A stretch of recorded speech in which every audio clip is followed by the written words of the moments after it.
welcome back to my channel bersama saya Mrs. Furi.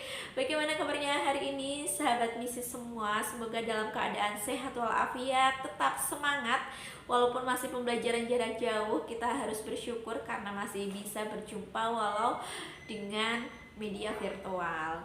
Dan kita tentunya tetap bahagia dalam kondisi apapun dan masih bersyukur. Seperti itu ya teman-teman.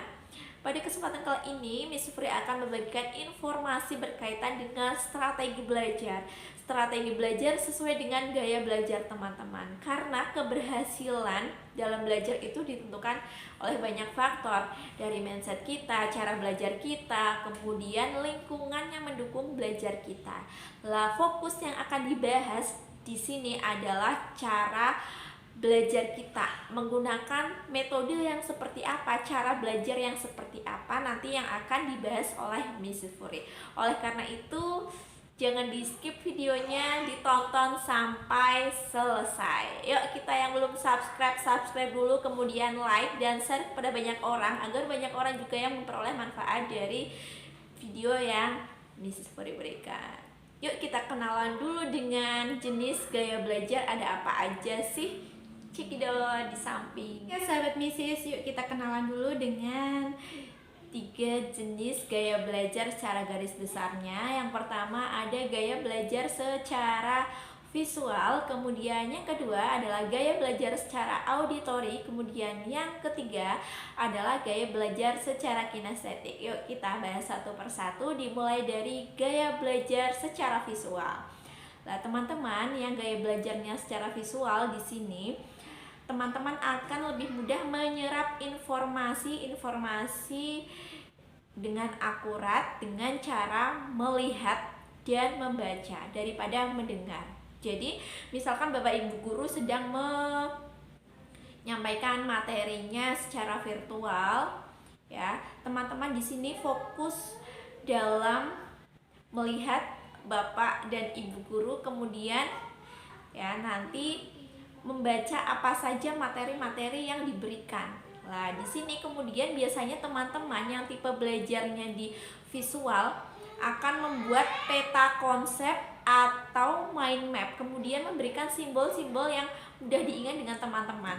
Nah, kemudian di tipe visual ini teman-teman juga biasanya jago membaca cepat loh teman-teman. Nah, jangan kaget, di tipe visual ini biasanya kalau misalkan berbicara itu dengan cepat.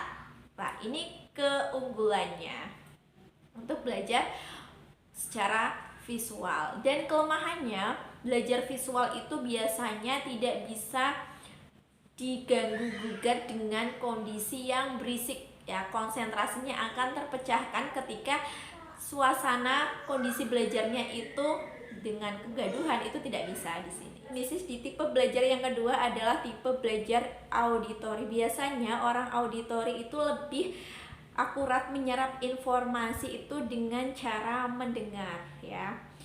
Biasanya juga orang auditori ini memiliki public speaking yang bagus karena orang-orang auditori biasanya lebih suka pembelajaran secara diskusi atau kelompok.